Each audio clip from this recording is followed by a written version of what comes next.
You're dead weight, a burden that ruined your daughter's life," my son-in-law shouted, applauded by the family. Everyone laughed at me during dinner. I just smiled and handed him an envelope. When he saw what was inside, his eyes nearly popped out of his face. "I'm glad to have you here. Follow my story until the end and comment the city you're watching from, so I can see how far my story has reached. My name is Marvin, and at 63 years old, I thought I had seen the worst life could throw at me. I was wrong." The smell of roasted chicken filled Avery's dining room as I sat at the mahogany table my late wife Eleanor had given our daughter as a wedding gift. The irony wasn't lost on me. Eleanor had always said that table would bring families together. Tonight, it would tear ours apart.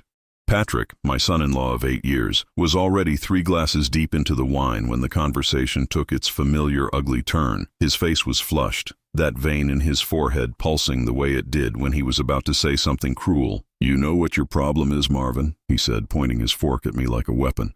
"You've become a burden, a dead weight dragging everyone down." My stomach clenched, but I kept my expression neutral. This wasn't the first time Patrick had attacked me at a family dinner. But something about tonight felt different, meaner, more calculated. Avery sat beside him, cutting her chicken into precise little squares the way she'd done since childhood when she was nervous. She didn't look up, didn't defend me. That silence cut deeper than Patrick's words ever could. "I mean, look at you," Patrick continued, his voice getting louder. "Living in that tiny house, driving that beat-up car. Avery has to worry about you constantly. Do you know how that affects her? How it affects us?" My throat felt dry. The other family members around the table, Avery's cousins, her Aunt Margaret, were pretending to focus on their food, but I could feel their sideways glances, the uncomfortable shifting in chairs. The way conversations die when someone crosses a line nobody wants to acknowledge. "Patrick, maybe we should," Avery started, but he cut her off. "No, Avery, someone needs to say it. Your father is a leech, a pathetic old man who's ruined your life because he can't take care of himself." The words hit me like physical blows. 3 years since Eleanor died. 3 years of trying to rebuild a life without the woman who had been my anchor for 37 years. 3 years of struggling with grief while trying to maintain my dignity, my independence. "He's an embarrassment," Patrick went on, and now he was standing, playing to his audience. "Remember last month when he couldn't figure out how to use the ATM? Or when he got lost driving to the grocery store? He's losing it, and we're all pretending everything's fine." Aunt Margaret made a small sound of disapproval, but she didn't speak up. Nobody did. They just sat there, letting Patrick tear me apart piece by piece. "You want to know what I really think?" Patrick's voice was getting shrill now, the wine making him reckless. "I think Marvin is a selfish old fool who's clinging to his daughter because he's too scared to face reality. He's a dead weight, an anchor dragging us all down to the bottom." My hands were shaking now, not from age or infirmity, but from rage, from the humiliation of being attacked in front of people who were supposed to be family, from watching my own daughter sit there in silence while her husband destroyed what was left of my dignity. "And another thing," Patrick continued, clearly enjoying himself now, "the way he dresses, that old man smell, always complaining about his aches and pains. It's pathetic.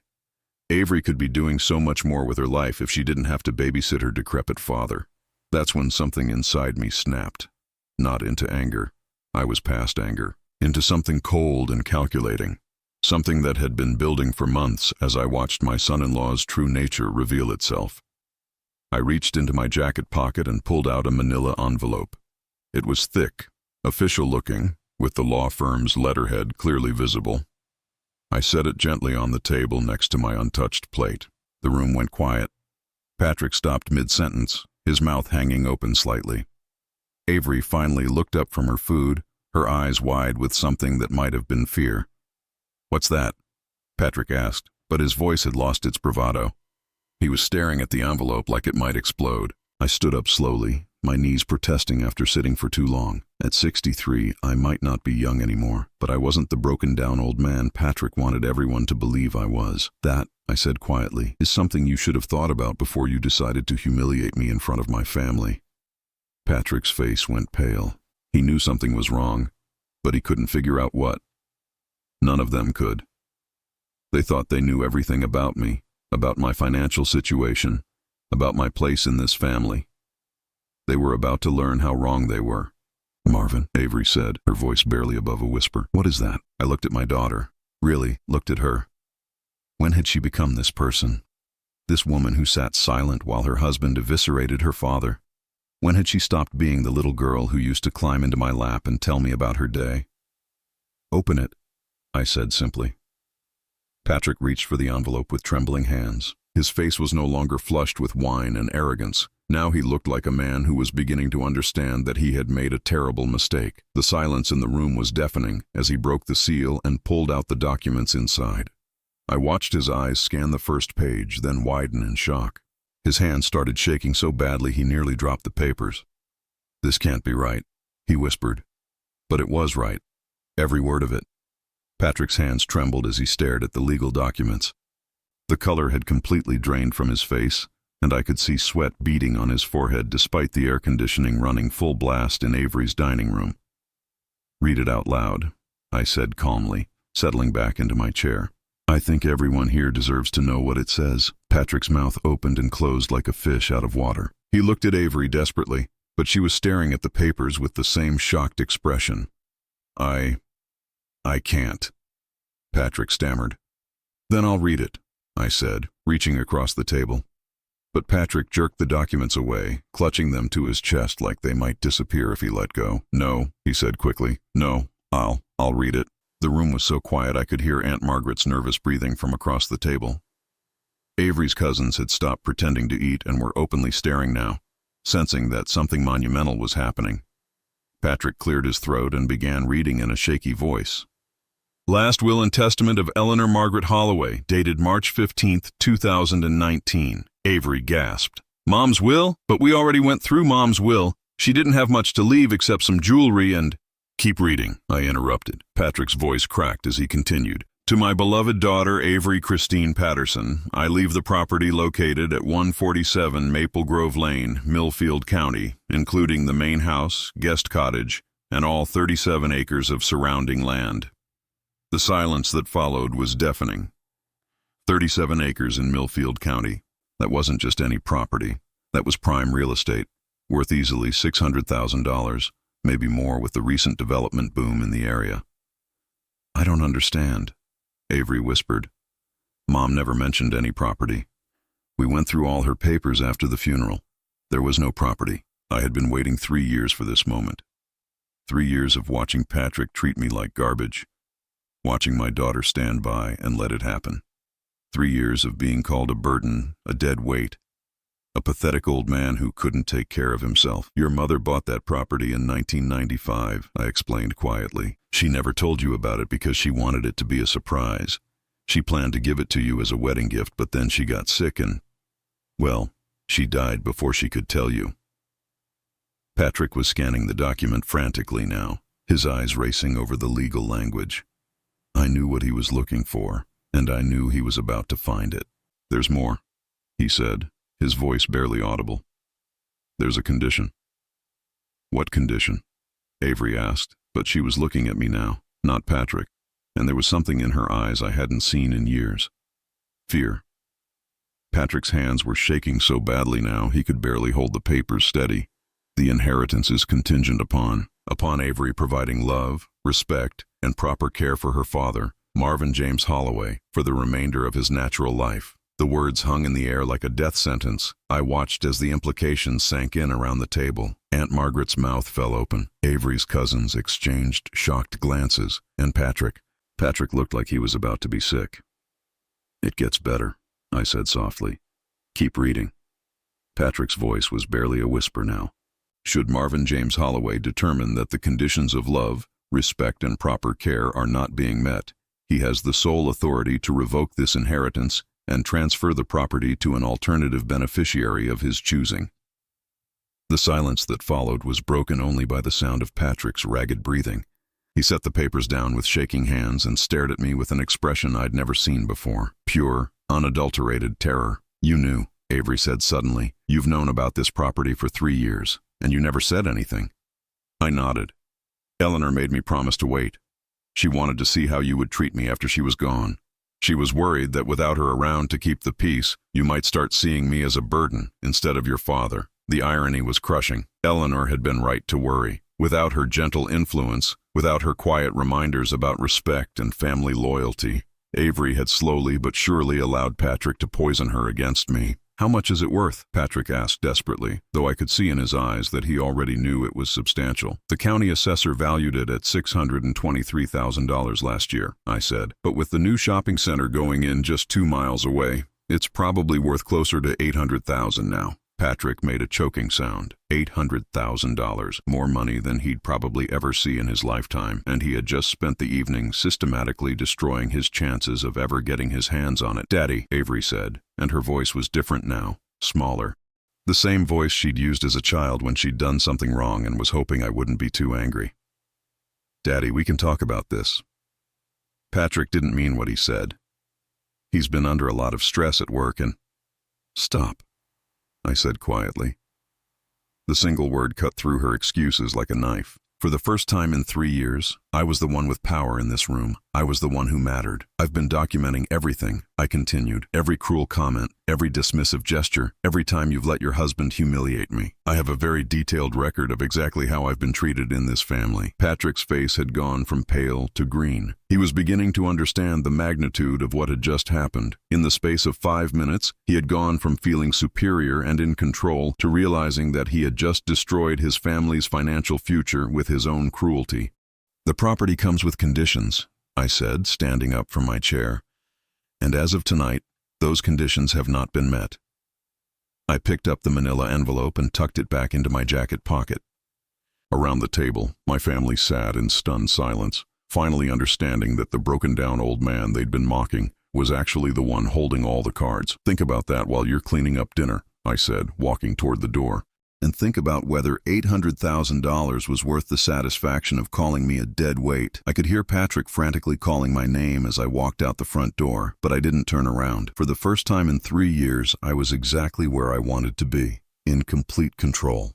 The phone started ringing at 6:30 the next morning. I let it go to voicemail while I sat at my small kitchen table, drinking coffee and reading the newspaper like I did every morning. But the ringing didn't stop. Every 5 minutes, another call. By 7 o'clock, I had 12 missed calls from Patrick and 7 from Avery. I finally answered on the 13th call. "Marvin, thank God." Patrick's voice came through the phone, breathless and desperate. "We need to talk. Last night got out of hand, and I want to apologize. Can I come over?" "No," I said simply.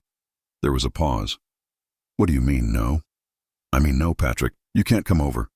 "You've made your feelings about me very clear." "Marvin, please, I was drunk. I didn't mean any of those things. You know how I get when I've had too much wine. Avery can tell you, I'm not usually like that." I almost laughed. Not usually like that? Patrick had been making snide comments and treating me like an inconvenience for months. Last night wasn't an aberration. It was just the first time he'd done it so publicly. "Actually, Patrick, that's exactly what you're usually like. The only difference is that last night you said it in front of witnesses." I could hear him breathing heavily on the other end of the line. "Look, we're family. Family fights sometimes, but we work it out. That's what families do." "Family," I repeated. "Is that what you call it when you tell a room full of people that I'm a pathetic old man who's ruined your wife's life?" I was angry. People say things they don't mean when they're angry. "No, Patrick. People say things they really mean when they're angry. That's when the truth comes out." The desperation in his voice was growing more pronounced. "Marvin, please, $800,000. That's Avery's inheritance. You can't take that away from her because of something I said." "I'm not taking anything away from anyone," I said calmly. "Eleanor's will is very clear about the conditions. If those conditions aren't met, the inheritance is revoked. It's not my fault that you chose to violate those conditions. But I can change. We can change. Just give us another chance." I set my coffee cup down and looked out my kitchen window at the small garden Eleanor and I had planted together 15 years ago. The roses were blooming despite my mediocre care since she'd been gone. Some things survived even when they weren't treated as well as they deserved. "Patrick," I said quietly, "do you remember what you said about me last month when I couldn't figure out the new ATM machine at the bank?" Silence. "You called me a senile old fool. You said it loud enough for half the bank to hear." Do you remember what you said when I got confused driving to the new grocery store location? More silence. You told Avery that maybe it was time to consider taking my license away, that I was becoming a danger to myself and others. Do you remember that? Marvin, Do you remember what you said when I asked for help programming my new television remote? His voice was barely a whisper. I remember. You said I was hopeless, that technology had passed me by and I needed to accept that I was too old to learn new things. You said it was pathetic watching me struggle with something so simple. I could hear something that sounded like crying in the background. Avery, probably.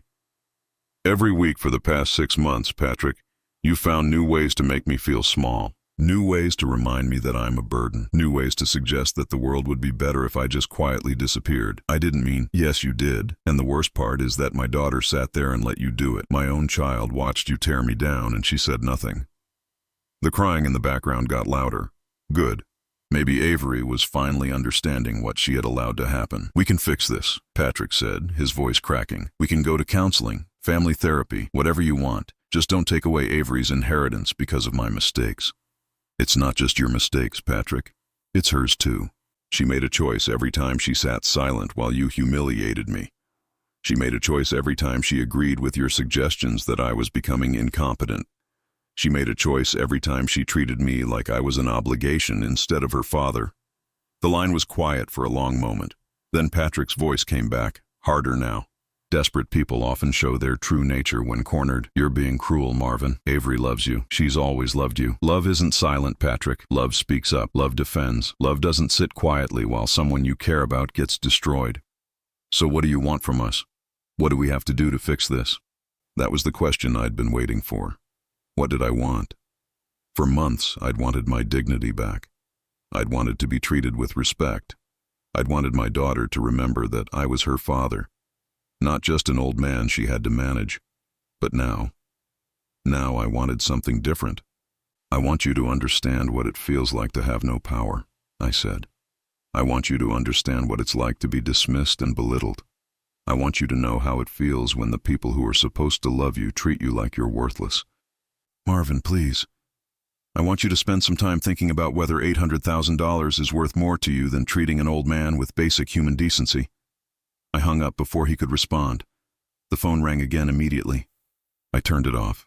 20 minutes later, there was a knock at my front door. I looked through the peephole and saw Patrick standing on my small front porch, still in yesterday's clothes, his hair disheveled. He looked like he hadn't slept. I didn't open the door. Marvin, I know you're in there, he called out. Please, just let me talk to you. 5 minutes, that's all I'm asking. I made myself another cup of coffee and sat back down at the kitchen table. Let him stand out there. Let him feel what it was like to be ignored. Marvin, please, I'm sorry. I was wrong about everything I said. You're not a burden. You're not pathetic. You're Avery's father, and I should have treated you with respect. The words sounded hollow even through the door. He was saying what he thought I wanted to hear, but there was no sincerity behind it, just desperation. I'll do anything to make this right, he continued. Anything. Just tell me what you want. What I wanted was my wife back. What I wanted was to turn back time to before Eleanor got sick, before she died, before I became this lonely old man who was dependent on his daughter's charity. What I wanted was to feel like I mattered to someone again, but Patrick couldn't give me any of those things. All he could give me was money he'd never had in the first place, and respect that would disappear the moment he got what he wanted. The knocking stopped after about 10 minutes. I heard his car start up and drive away, but I knew he'd be back. $800,000 was too much money to walk away from. And Patrick was exactly the kind of man who would do anything, say anything, promise anything, to get his hands on that much money. The question was, what would Avery do? Would she stand by her husband? Or would she finally remember that she used to be Daddy's little girl? I had a feeling I was about to find out. 3 days passed before Avery came to see me alone. I was in my small backyard, tending to Eleanor's rose garden, when I heard the gate latch click. I didn't turn around when she approached, just kept deadheading the yellow roses that had been my wife's favorites. Hi, Daddy. The word Daddy hit me like a physical blow.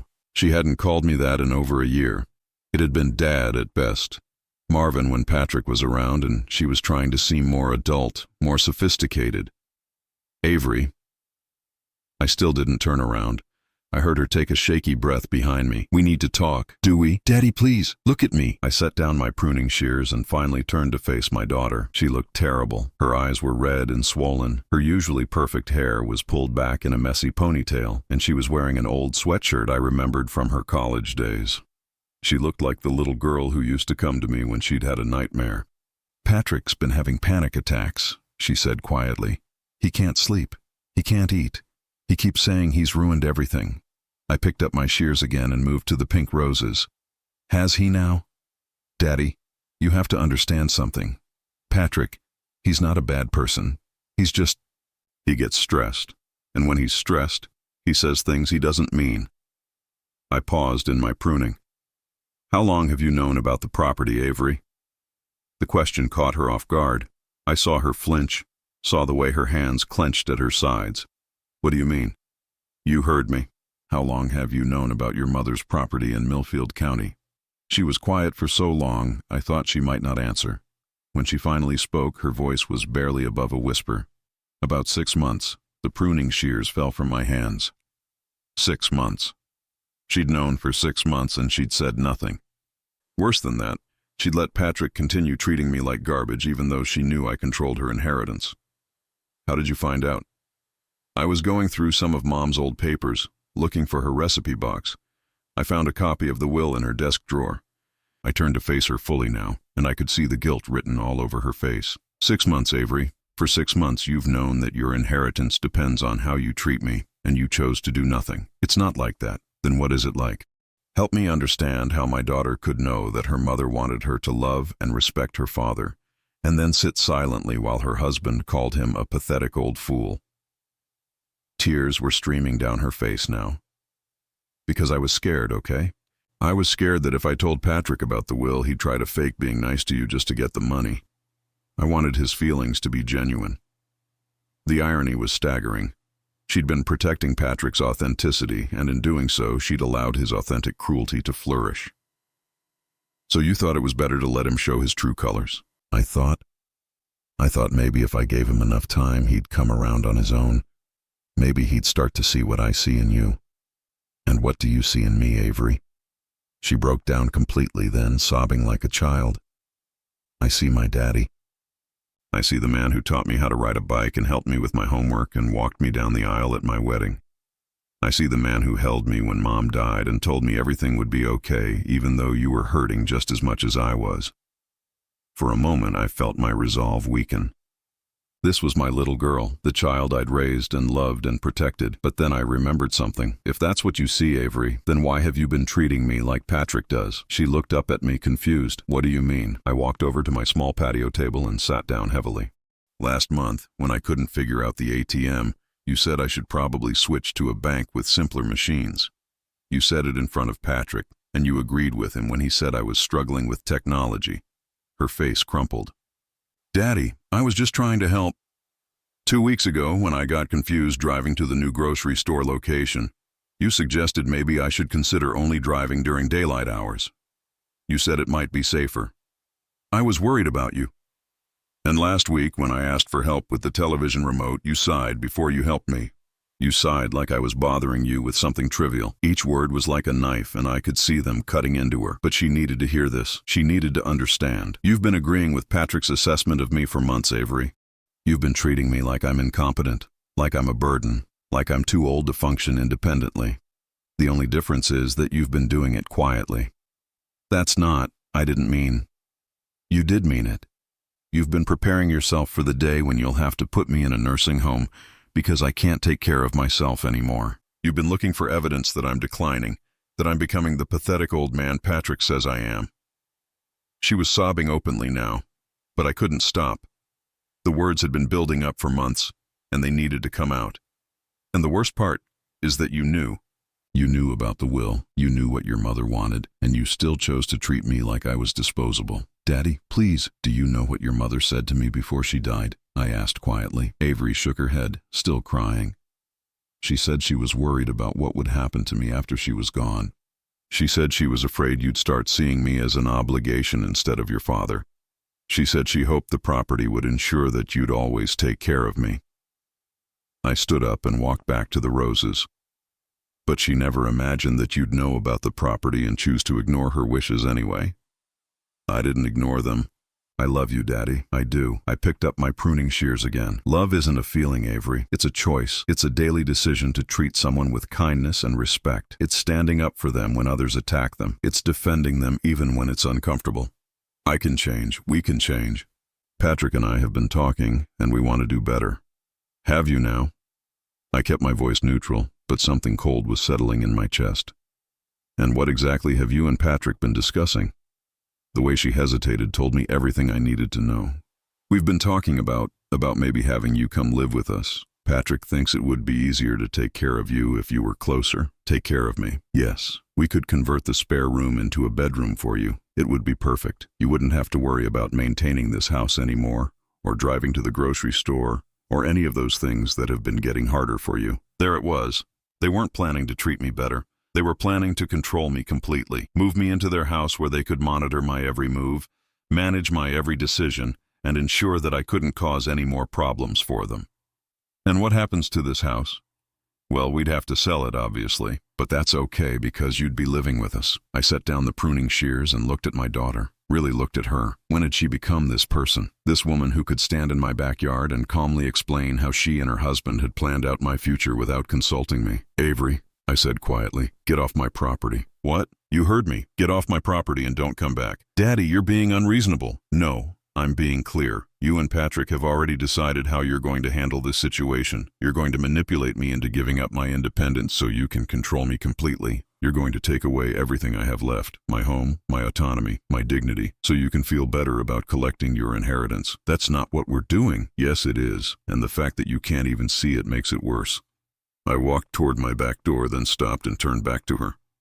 Your mother left you that property because she wanted you to love me, Avery. Not manage me, not control me, love me. But you can't do that, can you? Because that would mean seeing me as a person instead of a problem to be solved. I went inside and locked the door behind me, leaving my daughter crying in the garden her mother had planted. Through the kitchen window, I watched her stand there for several minutes before finally walking away. That night I called Eleanor's lawyer and scheduled an appointment. It was time to make some changes to that will. Robert Hutchinson had been Eleanor's lawyer for over 20 years. He'd handled our wills, our house purchase, and all the legal paperwork surrounding Eleanor's illness and death. When I called his office, his secretary squeezed me in the next morning. His office smelled like old leather and fresh coffee, the same way it had when Eleanor and I first visited him to draw up our wills 30 years ago. Robert was older now, his hair completely white, but his eyes were still sharp behind wire-rimmed glasses. Marvin, he said, standing to shake my hand. I have to say, I was wondering when you might call. Were you now? He gestured for me to sit in the burgundy leather chair across from his mahogany desk. Eleanor was very specific about the conditions in her will. She also mentioned that she was concerned about how Avery might treat you after she was gone. I settled into the chair, noting how it still felt just as comfortable as it had 3 decades ago. Some things remained constant even when everything else fell apart. She was right to be concerned. Robert pulled out a thick file and opened it on his desk. I've been documenting everything, just as Eleanor requested. Every 6 months I've been checking in with neighbors, with your doctor, with people who might have insight into how you're being treated. I felt my eyebrows raise. Eleanor asked you to do that? She was very thorough, Marvin. She loved Avery deeply, but she also knew her daughter's weaknesses. She was worried that Avery might be easily influenced by the wrong person. Patrick. Eleanor had never liked Patrick, though she'd been too polite to say so directly. But I remembered the way her mouth would tighten when he made his little jokes at my expense. The way she'd change the subject when he started talking about how young people had to take care of everything because older people couldn't keep up. What have you documented? Robert put on his reading glasses and flipped through several pages. Well, there's Mrs. Henderson next door. She's mentioned several occasions when she heard Patrick yelling at you in your driveway. Once about your driving, once about some confusion with your mail delivery. I remembered those incidents. Patrick had come over to help with some paperwork and had gotten frustrated when I couldn't immediately find the documents he was looking for. He'd raised his voice, called me scattered and disorganized, made me feel like an incompetent child. There's also Dr. Martinez from your medical practice. He mentioned that Avery has been asking detailed questions about your mental capacity, your memory, your ability to live independently. My stomach clenched. Those conversations had happened without my knowledge. My own daughter had been discussing my competency with my doctor behind my back. And then there's the incident at First National Bank last month. I closed my eyes. The ATM incident. I'd been trying to use the new machine, struggling with the updated interface, when Patrick had loudly announced to everyone in line that I was having trouble with modern technology and needed help with simple tasks. The branch manager, Susan Walsh, filed a report with me. She was concerned about how your son-in-law was treating you in public. A report? Eleanor asked me to establish a network of people who could provide objective observations about your treatment. She wanted documentation in case the inheritance needed to be challenged. I sat back in the leather chair, overwhelmed. Even in death, Eleanor had been protecting me. She'd anticipated exactly what would happen and had put safeguards in place. There's more, Marvin. Robert turned several pages and pulled out a different section of documents. I've also been monitoring Avery and Patrick's financial situation, as Eleanor requested. Why? Because Eleanor suspected that if they ever treated you poorly, it would be motivated by financial desperation. She wanted to know if their behavior was driven by character flaws or by circumstances. He spread several papers across the desk. Bank statements, credit reports, loan documents. They're in significant debt, Marvin. Patrick's construction business has been struggling for over 2 years. They've borrowed against their house twice. Their credit cards are maxed out and they're behind on several payments. I stared at the documents, trying to process what I was seeing. How much debt? Approximately $137,000, not including their mortgage. The number hit me like a physical blow. No wonder Patrick had been so desperate. No wonder Avery had been asking about my mental capacity. They weren't just being cruel, they were being calculating. They need that inheritance, Marvin. Without it, they'll likely lose their house within the next year. I thought about Avery's suggestion that I move in with them, that they convert their spare room for me. It wasn't about love or care, it was about desperation. They needed to ensure they could meet the conditions of Eleanor's will long enough to secure the property. Robert, I said slowly, what are my options? He leaned back in his chair and steepled his fingers. Legally, you have complete authority to revoke the inheritance if you determine that the conditions haven't been met. Eleanor's will is very clear about that. And if I revoke it? The property would transfer to the alternative beneficiary Eleanor designated. I frowned. Alternative beneficiary? Robert smiled slightly. Eleanor was thorough, remember? She designated the Millfield County Senior Services Foundation as the backup beneficiary. If Avery loses the inheritance, the property will be sold and the proceeds will fund programs for elderly residents. The irony was perfect. If Avery and Patrick lost the inheritance because they'd treated me poorly, the money would go to help other seniors who might be facing similar treatment. There's something else you should know, Robert continued. Yesterday I received a call from Patrick. What kind of call? He was asking about the will, about the conditions, about whether there were any loopholes or ways to contest Eleanor's wishes. My hands clenched into fists. And what did you tell him? I told him that Eleanor's will is ironclad, and that any attempt to contest it would be expensive and futile. But Marvin, the fact that he's asking these questions tells me he's not planning to change his behavior. He's planning to find a way around the consequences of his behavior. I stood up and walked to Robert's window, looking out at the busy street below. People were going about their normal lives, completely unaware that my world was falling apart and rebuilding itself simultaneously. What would Eleanor want me to do? She made that clear in a letter she left for you. I turned around quickly. What letter? Robert opened his desk drawer and pulled out a sealed envelope. My name was written on it in Eleanor's familiar handwriting. She asked me to give this to you only if the conditions of the will were violated. With trembling hands, I took the envelope and carefully opened it. Eleanor's voice seemed to speak to me from the page.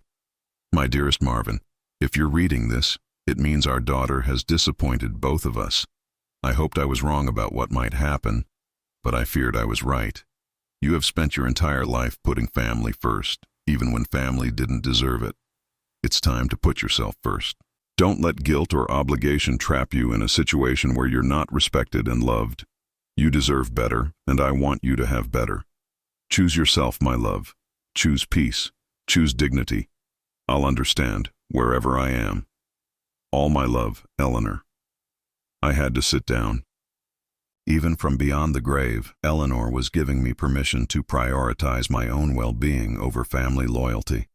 Robert, I said quietly, I want to revoke the inheritance. He nodded and pulled out another set of legal documents. I had the paperwork prepared just in case. Eleanor asked me to make it as simple as possible for you. As I signed the documents that would transfer $800,000 away from my daughter and toward helping other seniors, I felt something I hadn't experienced in 3 years. Relief. But I also knew this was just the beginning.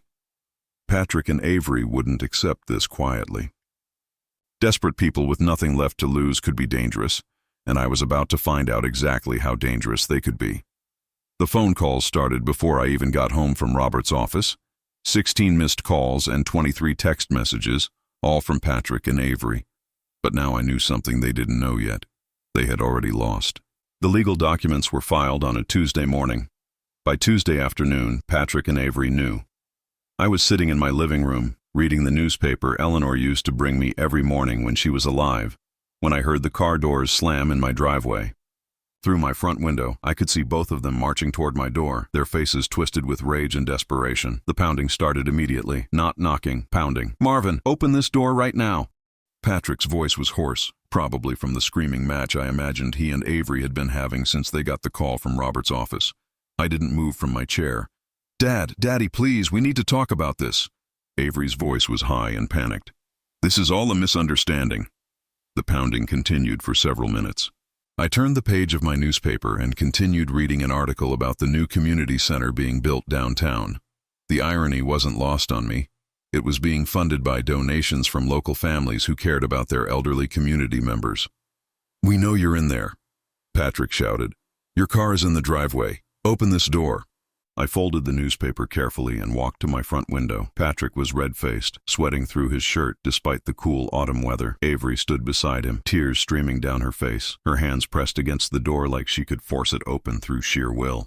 I opened the window. You need to leave my property, I said calmly. Patrick whirled around to face me. You son of a bitch. You can't do this. That money belongs to Avery. No, Patrick. That money belonged to Eleanor, and she left very specific instructions about how it should be handled.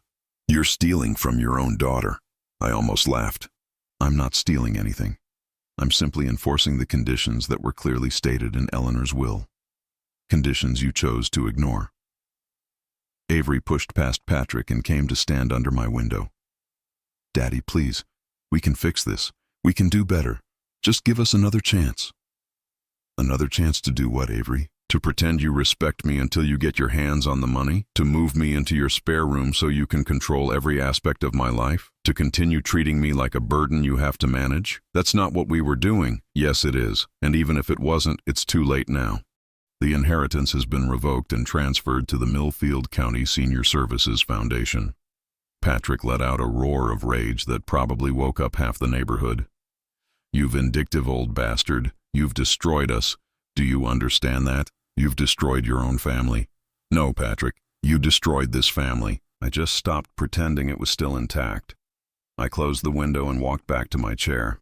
The shouting continued for another 10 minutes before I heard their car doors slam again and the sound of them driving away. But I knew they'd be back. They were back the next morning and the morning after that. For a week, they took turns trying different approaches. Patrick would come alone, alternating between rage and fake remorse.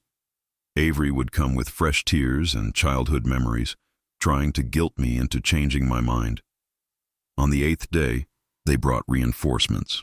I was watering Eleanor's roses when I heard multiple car doors slam. Through my garden gate, I could see Avery's Aunt Margaret, her cousin David, and 2 other relatives I barely recognized. They came in like an intervention team, surrounding me in my own backyard. Marvin, Aunt Margaret said, her voice dripping with artificial sweetness. We need to talk about this situation with Avery. I continued watering the roses. What situation is that, Margaret? You know exactly what situation. You've taken away Avery's inheritance over a simple misunderstanding. There was no misunderstanding. Patrick called me a dead weight, a burden, and a pathetic old man who had ruined his wife's life. He said it in front of all of you, and none of you spoke up to defend me. People say things they don't mean when they're upset. David chimed in. Family is supposed to forgive. I turned off the water hose and faced them. Where was this concern for family forgiveness when Patrick was humiliating me? Where was this intervention when he was systematically tearing down my dignity? You were all there that night, and not one of you said a word. Margaret's mask of sweetness slipped slightly. You're being vindictive, Marvin. Eleanor wouldn't have wanted this. That was a mistake. Bringing up Eleanor was a mistake. Eleanor left specific instructions about what she wanted, I said, my voice turning cold. She wanted her daughter to love and respect her father. She wanted me to be treated with dignity. She wanted me to feel valued as a family member, not managed like a problem to be solved. You're taking this too far, the cousin I didn't recognize said, over some words that were said in anger. Some words? I looked at each of them in turn. For months, Patrick has been treating me like I'm incompetent. For months, Avery has been agreeing with his assessment and planning my future without consulting me. For months, all of you have watched it happen and said nothing. But now that there's money involved, suddenly you all care about family harmony. The silence that followed told me everything I needed to know. Here's what's going to happen, I continued. You're all going to leave my property. You're going to stop calling me, stop showing up at my house, and stop trying to guilt me into changing my mind. The inheritance is gone, and it's not coming back. You'll regret this, Margaret said, her sweetness completely gone now. When you're old and sick and need someone to take care of you, don't come crying to us. I smiled. Margaret, I'm already old. And if I get sick, I'll hire professionals who will treat me with respect because it's their job, not rely on family members who only pretend to care when there's money involved. They left in a convoy of righteous indignation, and I never saw most of them again. 3 months later, I got a call from Robert Hutchinson. Marvin, I thought you'd want to know. The Millfield County property has been sold. $793,000. The foundation is using the money to expand their home care services and build a new senior center. I was sitting in my kitchen, having my morning coffee and reading about the senior center in the newspaper. They were going to name it the Eleanor Holloway Community Center. Thank you for letting me know, Robert. There's something else. Patrick filed for bankruptcy last week. They lost their house. I felt a moment of sadness for Avery, but it passed quickly. She had made her choices, just like I had made mine. 6 months later, I was still living peacefully in my small house, tending Eleanor's garden and reading my morning newspaper. The phone rarely rang anymore, and when it did, it was usually my new friend Margaret Henderson from next door, or Dr. Martinez checking on my health, or someone from the senior center inviting me to join their activities. I had started volunteering at the Eleanor Holloway Community Center twice a week, helping other seniors navigate the challenges of aging with dignity. Many of them had stories similar to mine, family members who saw them as burdens, adult children who were more interested in inheritance than relationship. But the difference was that now I could help them understand they had choices. They didn't have to accept being treated poorly just because the people mistreating them were family. One afternoon, while I was helping an 80-year-old woman named Rose fill out paperwork for home care services, she looked up at me with tears in her eyes. My son keeps telling me I should sell my house and move in with him, she said, but I know he just wants to control my finances. I don't know what to do. I handed her a tissue and sat down beside her. Rose, what do you want to do? I want to stay in my house. I want to keep my independence. I want to be treated like an adult, not like a child. Then that's what you should do. You have the right to make your own decisions about your life, regardless of what your son thinks is best for you. She smiled through her tears. It's scary, though. Standing up to family. Yes, I agreed, it is, but you know what's scarier? Spending the rest of your life being diminished by people who are supposed to love you. As I drove home that evening, I thought about Eleanor and the gift she had given me, not the money that had never been mine to begin with. The real gift was permission to choose myself, to demand respect, to refuse to accept treatment that diminished my worth as a human being. I pulled into my driveway and sat for a moment, looking at the small house Eleanor and I had shared for so many years. It wasn't much, but it was mine. My choices, my rules, my peace. For the first time since Eleanor died, I felt truly at home. That night, I wrote a letter to Avery.